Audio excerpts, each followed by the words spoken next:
Good morning all. ഞാൻ Ramakrishnan TB MD and CEO Sharewealth Securities Limited ആണ്. ഒപ്പം SEBI registered research analyst കൂടിയാണ്. ഈ ഓഡിയോ കേട്ടതിന് ശേഷം ഡിസ്ക്ലെയിമർ കൂടി വായിച്ചു നോക്കണമെന്ന് താല്പര്യപ്പെടുന്നു. ഇന്നലത്തെ ബ്രോഡ് സെൽ ഓഫിന് ശേഷം നമ്മളിന്നൊരു ബെറ്റർ ഓപ്പണിംഗ് ആണ് ഇന്ന് എക്സ്പെക്റ്റ് ചെയ്യുന്നത്. ഇന്നലെ അമേരിക്കൻ മാർക്കറ്റുകളെല്ലാം തന്നെ നിയർ ഓൾ ടൈം ഹൈയിലാണ് ക്ലോസ് ചെയ്തിട്ടുള്ളത്. അമേരിക്കയിലെ വീക്ക്ലി ജോബ്ലെസ് ക്ലെയിം വന്നത് ഹയർ ദാൻ എക്സ്പെക്റ്റഡ് ആയിരുന്നു. ഇത് തീർച്ചയായിട്ടും അമേരിക്കൻ ഇൻവെസ്റ്റേഴ്സിനെ സംബന്ധിച്ചൊരു പോസിറ്റീവ് ന്യൂസ് ആണ്. കാരണം എല്ലാവരും എക്സ്പെക്റ്റ് ചെയ്യുന്നത് US ഫെഡ് ഒരുപക്ഷെ സെപ്റ്റംബർ മുതൽ പലിശ നിരക്ക് കുറയ്ക്കുന്ന തീരുമാനം എടുക്കുന്നതാണ്. അങ്ങനെ വരികയാണെങ്കിൽ തീർച്ചയായിട്ടും ഗ്ലോബൽ മാർക്കറ്റുകൾ എമർജിംഗ് മാർക്കറ്റുകളെ സംബന്ധിച്ചൊക്കെ ഒരു പോസിറ്റീവ് ഇമ്പാക്റ്റ് ആണ് ഉണ്ടാവാൻ പോകുന്നത്. ഒപ്പം നമ്മൾ അമേരിക്കയിലെ S&P 500 വിക്സ് വൊളാറ്റിലിറ്റി ഇൻഡെക്സ് നോക്കുകയാണെങ്കിൽ 12.69 ഇന്നലെ ക്ലോസ് ചെയ്തിട്ടുള്ളത്. മിനിഞ്ഞാന്ന് 13 ആയിരുന്നു. ഇതും ഒരു പോസിറ്റീവ് സെൻറ്റിമെൻറ്റിനെ തന്നെയാണ് സൂചിപ്പിക്കുന്നത്. നമ്മൾ ഇന്നലെ യൂറോപ്യൻ മാർക്കറ്റുകൾ നോക്കുകയാണെങ്കിൽ യൂറോപ്യൻ മാർക്കറ്റുകളെല്ലാം തന്നെ ബെറ്റർ ആയിരുന്നു ഇന്നലെ. അതോടൊപ്പം തന്നെ നമ്മളാണ് ഇന്നലെ ഏറ്റവും കൂടുതൽ ഫാൾ ചെയ്തിട്ടുള്ളൊരു മാർക്കറ്റ് ഏഷ്യയിൽ.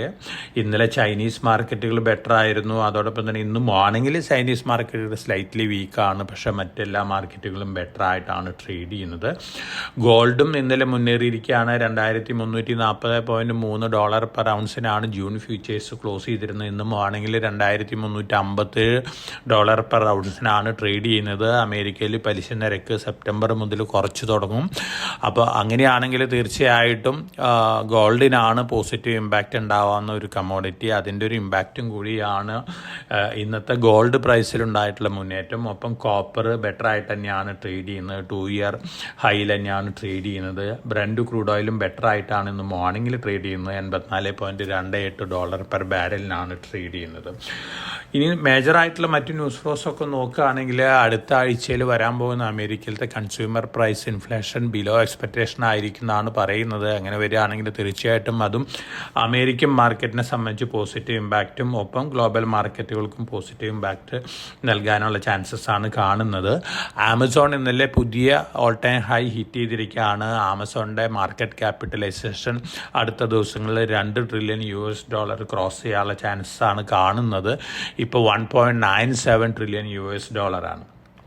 ഏറ്റവും മേജറായിട്ടുള്ളൊരു ടെക്നോളജി റിലേറ്റഡ് ന്യൂസ് ChatGPTയുടെ പ്രൊമോട്ടർ കമ്പനി OpenAI ഗൂഗിൾ പോലെയുള്ള ആർട്ടിഫിഷ്യൽ ഇൻ്റലിജൻസ് സപ്പോർട്ട് ചെയ്യുന്ന സെർച്ച് എൻജിൻ അടുത്ത തിങ്കളാഴ്ച ലോഞ്ച് ചെയ്യുകയാണ്. തീർച്ചയായിട്ടും വളരെ പോസിറ്റീവായിട്ട് ന്യൂസാണ് ഈ കമ്പനിനെ കുറിച്ച് നോക്കുമ്പോൾ.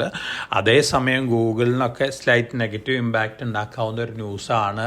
ഒരുപക്ഷെ OpenAIയുടെ സെർച്ച് എൻജിൻ ആയിരിക്കാം കൂടുതൽ ആൾക്കാർ അടുത്ത ദിവസങ്ങളിൽ സബ്സ്ക്രൈബ് ചെയ്യാൻ പോകുന്നത്. ഇത് ടെക്നോളജി റിലേറ്റഡ് കമ്പനികളെ സംബന്ധിച്ച് ഒരു പോസിറ്റീവായിട്ടുള്ള ന്യൂസാണ്. അതുകൊണ്ട് നിങ്ങളുടെ അറിവിലേക്കായിട്ട് തന്നിട്ടുള്ള ന്യൂസാണ്.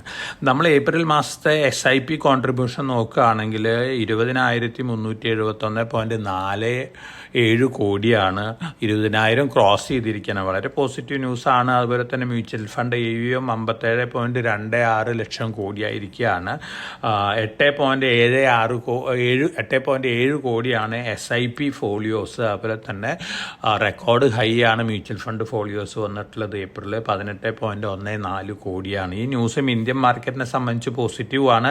അതോടൊപ്പം തന്നെ ഫോറിൻ പോർട്ട്ഫോളിയോ ഇൻവെസ്റ്റേഴ്സിൻ്റെ ഹോൾഡിങ്സ് ഇന്ത്യയിൽ ഇപ്പോൾ നമ്മുടെ ഡൊമസ്റ്റിക് ഫണ്ടുകളെക്കാളും താഴെയാണ്. ഫോറിൻ പോർട്ട്ഫോളിയോ ഇൻവെസ്റ്റേഴ്സ് ഹോൾഡ് ചെയ്യുന്ന 66.3 ലക്ഷം കോടി ഷെയറുകളാണ്.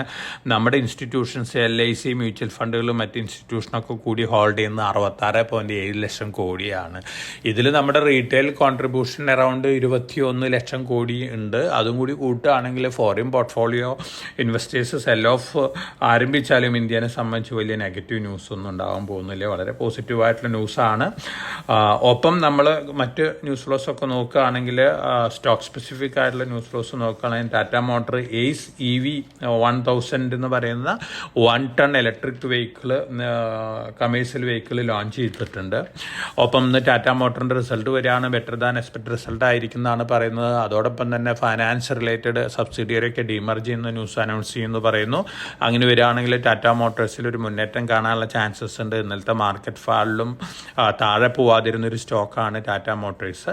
ഒപ്പം ധാരാളം റിസൾട്ടുകൾ വരുന്നുണ്ട്. മേജർ കമ്പനികളിൽ ഏഷ്യർ ലിമിറ്റഡ് വരുന്നുണ്ട്, ABB വരുന്നുണ്ട്. ഈ റിസൾട്ടുകൾക്ക് അനുസരിച്ചുള്ള മൂവ്മെൻറ്റ് നമുക്ക് മാർക്കറ്റിൽ എക്സ്പെക്റ്റ് ചെയ്യാം. ഇന്നലെ വന്ന Q4 റിസൾട്ടുകൾ SBI better than expected ആയിരുന്നു. ആ ഒരു മുന്നേറ്റം ഇന്നലെ SBIയുടെ സ്റ്റോക്ക് പ്രൈസിലുണ്ടായിട്ടുള്ള PNB ബെറ്റർ റിസൾട്ടായിരുന്നു. അതോടൊപ്പം തന്നെ BPCL 1:1 ബോണസ് അനൗൺസ് ചെയ്തിട്ടുണ്ട്. അതുപോലെ തന്നെ SPCL 1:2 ബോണസ് അനൗൺസ് ചെയ്തിട്ടുണ്ട്. Q4 റിസൾട്ട് മറ്റ് റിസൾട്ടുകൾ നോക്കുകയാണെങ്കിൽ ADF ഫുഡ് നല്ല റിസൾട്ടാണ്, ബെറ്റർ ദാൻ എക്സ്പെക്റ്റഡ് റിസൾട്ടായിരുന്നു. അതോടൊപ്പം തന്നെ ശ്യാം മെറ്റാലിക്സിൻ്റെ ഏപ്രിലത്തെ സെയിൽ വളരെ ഹൈ ആണ്, 54.46% ഇൻക്രീസ് വന്നിരിക്കുന്നത് സ്റ്റെയിൻലെസ് സ്റ്റീൽ സെയിൽസിലൊക്കെ. അതുപോലെ തന്നെ വോളിയം 33.68% ശ്യാം മെറ്റാലിക്കിനെ സംബന്ധിച്ച് പോസിറ്റീവാണ്. ധാരാളം പോസിറ്റീവ് ന്യൂസ് ഫ്ലോസ് വന്നുകൊണ്ടിരിക്കുന്ന ഒരു കമ്പനിയും കൂടിയാണ്. പോസിറ്റീവ് ഇമ്പാക്റ്റ് ഉണ്ടാവാനാണ് ചാൻസസ് കൂടുതൽ. സ്റ്റൈലം ഇൻഡസ്ട്രീസ് നമ്മുടെ തന്നെ ഒരു റെക്കമെൻഡഡ് സ്റ്റോക്കാണ്. ഐക്ക കോഗിയോ എന്ന് പറയുന്ന ജാപ്പനീസ് കമ്പനി മെജോറിറ്റി സ്റ്റേക്ക് അക്വയർ ചെയ്യാനുള്ള നീക്കത്തിലാണ്. സ്റ്റൈലത്തിനെ സംബന്ധിച്ച് വളരെ പോസിറ്റീവായിട്ടുള്ള ന്യൂസാണ്. അതോടൊപ്പം തന്നെ ഗവൺമെൻറ് RBIയുടെ അടുത്ത് IDBI സ്റ്റേക്ക് സെയിൽ സ്പീഡപ്പ് ചെയ്യാൻ പറഞ്ഞിട്ടുണ്ട്. അപ്പോൾ തീർച്ചയായിട്ടും പ്രേം വാൽസാഡ് ഗ്രൂപ്പ്, ഫെയർഫാക്സ്, അതുപോലെ തന്നെ എമിറേറ്റ്സ്, NBD, കോട്ടക് മഹീന്ദ്ര ബാങ്കൊക്കെയാണ് റേസിലുള്ളത്. അപ്പോൾ അടുത്ത 1-2 ആഴ്ചകൾക്കുള്ളതിൽ വ്യക്തമായിട്ടൊരു ചിത്രം ലഭിക്കുന്നതാണ് എക്സ്പെക്റ്റ് ചെയ്യുന്നത്. IDBI ബാങ്കിനെ സംബന്ധിച്ച് പോസിറ്റീവായിട്ടുള്ള ന്യൂസാണ്. ഓവറോൾ നോക്കുകയാണെങ്കിൽ ഇന്നും നമ്മൾ വോളാറ്റിലിറ്റി തന്നെയാണ് എക്സ്പെക്റ്റ് ചെയ്യുന്നത്. ഇപ്പം നമ്മൾ ടെക്നിക്കൽ ലെവലിൽ നോക്കുന്ന ഇൻവെസ്റ്റേഴ്സിനെ സംബന്ധിച്ച് നോക്കുകയാണെങ്കിൽ ഇന്നലെ നിഫ്റ്റി ക്ലോസ് ചെയ്തത് 100 DMAയിൽ താഴെയായിരുന്നു. 21,957.5 ഇന്നലെ ക്ലോസ് ചെയ്തിരുന്നത്. 21,970 100 DMA വരുന്നത്. 200 DMA വരുന്നത് 20,825 ഒപ്പം 50 DMA വരുന്നത് 21,982 ആണ്. ഈ 150 DMAക്ക് താഴെയാണ് ക്ലോസ് ചെയ്തത്. ജനറലി ഈ ക്ലോസിങ്ങിന് ശേഷം ഒരു റിക്കവറിയാണ് എക്സ്പെക്റ്റ് ചെയ്യുന്നത്. പക്ഷേ നമ്മുടെ അവിടെ എലക്ഷൻ റിലേറ്റഡ് പല ന്യൂസ് ഫ്ലോസും വന്നുകൊണ്ടിരിക്കുന്നത്, അതിൻ്റേതായ ഇമ്പാക്റ്റുകളൊക്കെ ഒരു പക്ഷേ മാർക്കറ്റിലുണ്ടാവാനുള്ള ചാൻസസ് ഉണ്ട്. ഒപ്പം പല ഊഹാപോഹങ്ങളും പല റൂമേഴ്സും മാർക്കറ്റിലൊക്കെ വരാം. അതോടൊപ്പം തന്നെ ജിയോ പൊളിറ്റിക്കൽ ടെൻഷൻ, ഹമാസും ഇസ്രായേലും തമ്മിലുള്ള ടെൻഷൻ കൂടാനുള്ള ചാൻസസും കാണുന്നുണ്ട്. കാരണം അമേരിക്കയുടെ ഹെൽപ്പില്ലാതെയും ഇസ്രായേൽ ഫൈറ്റായിട്ട് മുന്നോട്ട് നീങ്ങുന്നതാണ് പറയുന്നത്. ഇത് എത്രത്തോളം ബലവത്താവെന്ന് പറയാൻ പറ്റില്ല. അതുകൊണ്ട് തന്നെ ജിയോ പൊളിറ്റിക്കൽ ടെൻഷനും നമുക്ക് മാർക്കറ്റിൽ എപ്പോൾ വേണമെങ്കിലും ചെറുതായിട്ടുള്ള വോളാറ്റിലിറ്റി ഒക്കെ ഉണ്ടാക്കാം. വളരെ കോഷ്യസ് ആയിട്ട് മാർക്കറ്റിൽ മൂവ് ചെയ്യുക. വന്നുകൊണ്ടിരിക്കുന്ന ന്യൂസ് ഫ്ലോസ് പലതും നമ്മളെ സംബന്ധിച്ച് പോസിറ്റീവ് ആണ്. എന്നിരുന്നാലും election related political news flows, fake ന്യൂസുകളൊക്കെ വരാം. ഇതൊക്കെ വരുമ്പോൾ തീർച്ചയായിട്ടും മാർക്കറ്റിൽ വലിയ വോളാറ്റിലിറ്റി വീണ്ടും നമുക്ക് എക്സ്പെക്റ്റ് ചെയ്യാനായിട്ട് സാധിക്കും. വളരെ കോഷ്യസ് ആയിട്ട് മുന്നേറുക. മാർക്കറ്റ് താഴെ വരുന്ന സമയങ്ങളിൽ നമ്മൾ റെക്കമെൻഡ് ചെയ്തിട്ടുള്ള സ്റ്റോക്കുകൾ 3-4 ഘട്ടങ്ങളായിട്ട് long time point of view വാങ്ങാനുള്ള ഒരു ഡിസിഷൻ എടുക്കുക. അപ്പോൾ എല്ലാവർക്കും നല്ലൊരു ട്രേഡിംഗ് ഡേ ആശംസിച്ചുകൊണ്ട് ഞാൻ ഇന്നത്തെ പ്രീ മാർക്കറ്റ് കമൻട്രി ഇവിടെ അവസാനിപ്പിക്കുകയാണ്. Thank you.